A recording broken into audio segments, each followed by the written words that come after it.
Chapter 24. Primary Laws of Thought. In connection with this subject, we herewith call the attention of the student to the well-known primary laws of thought, which have been recognized as valid from the time of the ancient Greek logicians. These laws are self-evident and are uncontradictable. They are axiomatic. Jevons says of them, "Students are seldom able to see at first their full meaning and importance. All arguments may be explained when these self-evident laws are granted, and it is not too much to say that the whole of logic will be plain to those who will constantly use these laws as their key." Here are the three primary laws of thought. 1. Law of identity. Whatever is, is. 2. Law of contradiction. Nothing can both be and not be. 3. Law of excluded middle. Everything must either be or not be. There is no middle course. 1.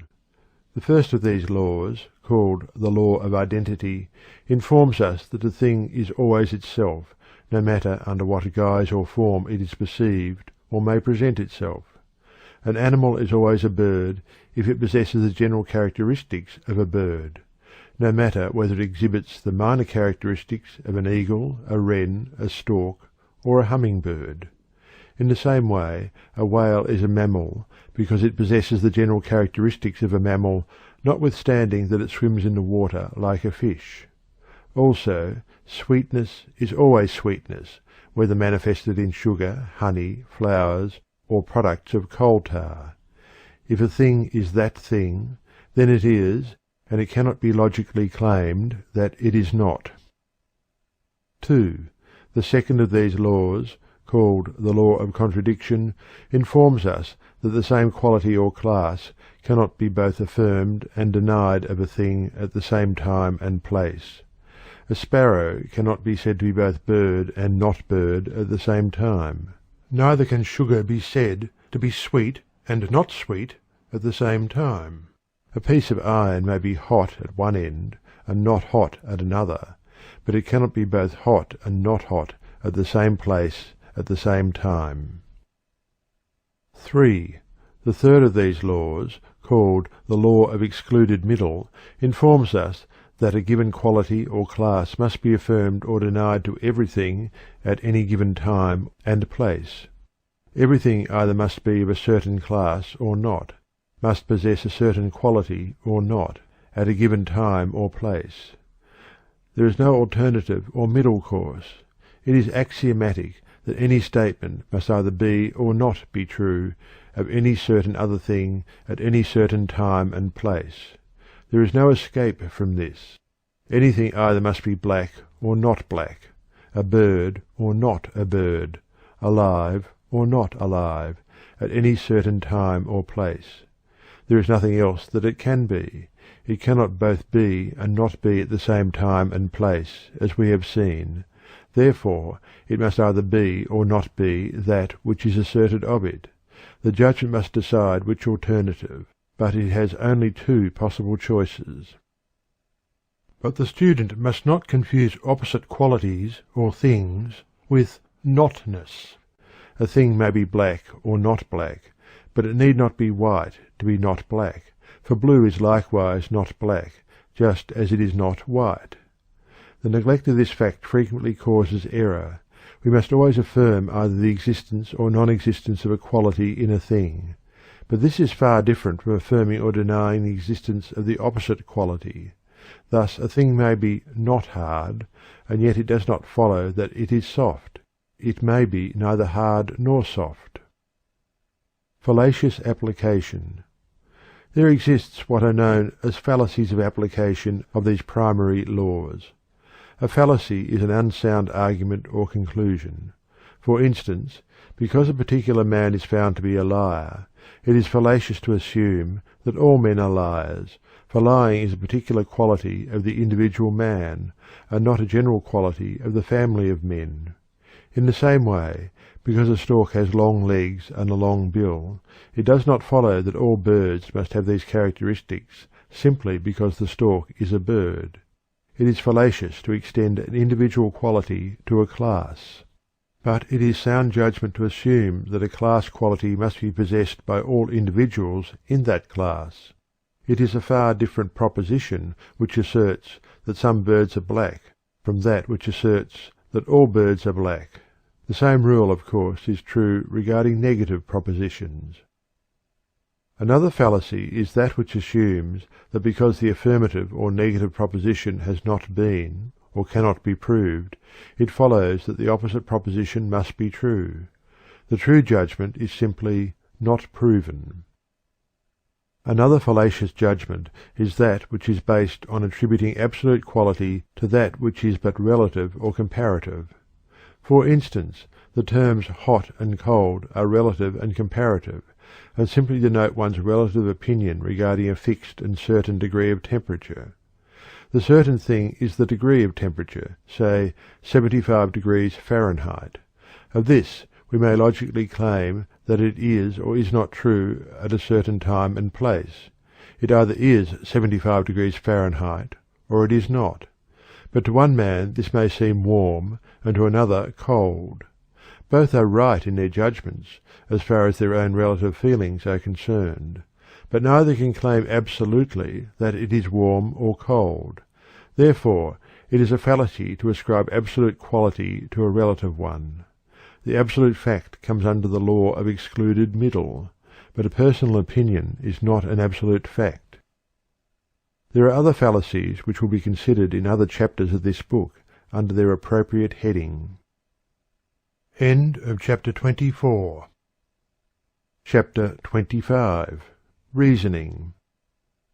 Reasoning, the third great step in thinking, may be said to consist of ascertaining new truths from old ones, new judgments from old ones, unknown facts from known ones. In short, of proceeding logically from the known to the unknown, using the known as a foundation for the unknown which is sought to be known. Gordy gives us the following excellent definition of the term. Reasoning is the act of going from the known to the unknown through other beliefs, of basing judgment upon judgments, reaching beliefs through beliefs. Reasoning, then, is seen to be a process of building a structure of judgments, one resting upon the other, the topmost point being the final judgment, but the whole constituting an edifice of judgment. This may be seen more clearly when the various forms of reasoning are considered. Immediate reasoning. The simplest form of reasoning is that known as immediate reasoning, by which is meant reasoning by directly comparing two judgments without the intervention of the third judgment, which is found in the more formal classes of reasoning. This form of reasoning depends largely upon the application of the three primary laws of thought, to which we have referred in a previous chapter. It will be seen that if A, a thing is always itself, then B, all that is included in it, must partake of its nature. Thus, the bird family has certain class characteristics. Therefore, by intermediate reasoning, we know that any member of that family must possess those class characteristics, whatever particular characteristics it may have in addition. And we likewise know that we cannot attribute these particular characteristics as a matter of course to the other members of the class. Thus, though all sparrows are birds, it is not true that all birds are sparrows. All biscuits are bread, but all bread is not biscuit. In the same way, we know that a thing cannot be bird and mammal at the same time, for mammals form a not-bird family. And likewise, we know that everything must be either bird or not bird, but that being not bird does not mean being a mammal, for there are many other not bird things than mammals. In this form of reasoning, distinction is always made between the universal or general class, which is expressed by the word all, and the particular or individual, which is expressed by the word some. Many persons fail to note this difference in their reasoning, and fallaciously reason, for instance, that because some swans are white, all swans must be so, which is a far different thing from reasoning that if all is so and so, then some must be so and so. Those who are interested in this subject are referred to some elementary textbook on logic, as the detailed consideration is too technical for consideration here. Reasoning by analogy. Reasoning by analogy is an elementary form of reasoning, and is a particular kind of reasoning employed by the majority of persons in ordinary thought. It is based upon the unconscious recognition by the human mind of the principle which is expressed by Jevons as, if two or more things resemble each other in many points, they will probably resemble each other in more points. The same authority says, reasoning by analogy differs only in degree from that type of reasoning called generalization. When many things resemble each other in a few properties, we argue about them by generalization. When a few things resemble each other in many properties, it is a case of analogy. While this form of reasoning is frequently employed with more or less satisfactory results, it is always open to a large percentage of error. Thus, persons have been poisoned by toadstools by reason of the false analogous reason that because mushrooms are edible, then toadstools, which resemble them, must be also fit for food. Or, in the same way, because certain berries resemble other edible berries, they must likewise be good food. As Brooks says, to infer that because John Smith has a red nose and is also a drunkard, then Henry Jones, who also has a red nose, is also a drunkard, would be dangerous inference. Conclusions of this kind, drawn from analogy, are frequently dangerous. Halleck says, many false analogies are manufactured, and it is excellent thought training to expose them. The majority of people think so little that they swallow these false analogies just as new-fledged robins swallow small stones dropped into their mouths. Jevons, one of the best authorities on the subject, says, there is no way in which we can really assure ourselves that we are arguing safely by analogy.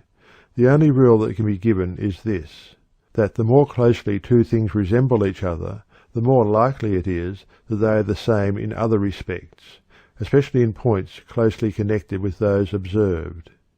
In order to be clear about our conclusions, we ought, in fact, never to rest satisfied with mere analogy, but ought to try to discover the general laws governing the case. We find that reasoning by analogy is not to be depended upon, unless we make such an inquiry into the causes and laws of the things in question that we really employ inductive and deductive reasoning. Higher forms of reasoning. The two higher forms of reasoning are known respectively as 1. Inductive reasoning, or inference from particular facts to general laws, and 2. Deductive reasoning, or inference from general truths to particular truths. While the class distinction is made for the purpose of clear consideration, it must not be forgotten that the two forms of reasoning are generally found in combination. Thus, in inductive reasoning, many steps are taken by the aid of deductive reasoning, and likewise, before we can reason deductively from general truths to particular ones, we must have discovered the general truths by inductive reasoning from particular facts. Thus there is a unity in all reasoning processes, as there is in all mental operations. Inductive reasoning is a synthetical process, deductive reasoning an analytical one. In the first we combine and build up, in the latter we dissect and separate. End of chapter 25. Chapter 26. Inductive reasoning. Inductive reasoning is based upon the axiom, what is true of the many is true of the whole. This axiom is based upon man's belief in the uniformity of nature. Inductive reasoning is a mental ladder by which we climb from particular facts to general laws, but the ladder rests upon the belief that the universe is governed by law. The steps in inductive reasoning are as follows. 1. Observation, investigation, and examination of particular facts or things. If we wish to know the general characteristics of the bird family, we must first examine a sufficient number of birds of many kinds so as to discover the comparatively few general characteristics possessed by all of the bird family, as distinct from the particular characteristics possessed by only some of that family. The greater the number of individuals examined, the narrower becomes our list of the general qualities common to all. In the same way we must examine many kinds of flowers before we come to the few general qualities common to all flowers, which we combine in the general concept of flower. The same, of course, is true regarding the discovery of general laws from particular facts. We examine the facts and then work toward a general law which will explain them. For instance, the law of gravitation was discovered by the observation and investigation of the fact that all objects are attracted to the earth. Further investigation revealed the fact that all material objects are attracted to each other. Then the general law was discovered, or rather, the hypothesis was advanced, was found to explain the facts, and was verified by further experiments and observation. 2. The second step in inductive reasoning is the making of an hypothesis. An hypothesis is a proposition or principle assumed as a possible explanation for a set or class of facts. It is regarded as a working theory, which must be examined and tested in connection with the facts before it is finally accepted. For instance, after the observation that a number of magnets attracted steel, it was found reasonable to advance the hypothesis that all magnets attract steel. In the same way was advanced the hypothesis that all birds are warm-blooded, winged, feathered, oviparous vertebrates. Subsequent observation and experiment established the hypothesis regarding the magnet and regarding the general qualities of the bird family. If a single magnet had been found which did not attract steel, then the hypothesis would have fallen. If a single bird had been discovered which was not warm-blooded, then that quality would have been stricken from the list of the necessary characteristics of all birds. A theory is merely an hypothesis which has been verified or established by continued and repeated observation, investigation, and experiment. Hypotheses and theories arise very generally from the subconscious assimilation of a number of particular facts and the conscious flashing of a great guess or a sacred suspicion of the truth into the conscious field of attention. The scientific imagination plays an important part in this process. There is, of course, a world of difference between a blind guess based upon insufficient data and a scientific guess resulting from the accumulation of a vast store of careful and accurate information. As Brooks says, the forming of an hypothesis requires a suggestive mind, a lively fancy, a philosophic imagination that catches a glimpse of the idea through the form or sees the law standing behind the fact. But accepted theories, in the majority of cases, arise only by testing out and rejecting many promising hypotheses and finally settling upon the one which best answers all the requirements and best explains the facts. As an authority says, to try wrong guesses is with most persons the only way to hit upon right ones. 3. Testing the hypothesis by deductive reasoning is the third step in inductive reasoning. This test is made by applying a hypothetical principle to particular facts or things, that is, to follow out mentally the hypothetical principle to its logical conclusion. This may be done in this way. If so-and-so is correct, then it follows that thus and so is true, etc. If the conclusion agrees with reason, then the test is deemed satisfactory so far as it has gone. But if the result proves to be a logical absurdity or inconsistent with natural facts, then the hypothesis is discredited. 4. Practical verification of the hypothesis is the fourth step in inductive reasoning. This step consists of the actual comparison of observed facts with the logical conclusions arising from applying deductive reasoning to the general principle assumed as a premise. The greater number of facts agreeing with the conclusions arising from the premise of the hypothesis, the greater is deemed the probability of the latter. The authorities generally assume an hypothesis to be verified when it accounts for all the facts which properly are related to it. Some extremists contend, however, that before an hypothesis may be considered as absolutely verified, it must not only account for all the associated facts, but that also there must be no other possible hypothesis to account for the same facts. The facts referred to in this connection may be either 1. Observed phenomena, or 2. The conclusions of deductive reasoning arising from the assumption of the hypothesis, or 3. The agreement between the observed facts and the logical conclusions. The last combination is generally regarded as the most logical. The verification of an hypothesis must be an all-around one, and there must be an agreement between the observed facts and the logical conclusions in the case. The hypothesis must fit the facts, and the facts must fit the hypothesis. The facts are the glass slipper of the Cinderella legend. The several sisters of Cinderella were discarded hypotheses, the slipper and the sisters not fitting. When Cinderella's foot was found to be the one foot upon which the glass slipper fitted, then the Cinderella hypothesis was considered to have been proved. The glass slipper was hers, and the prince claimed his bride. End of chapter 26.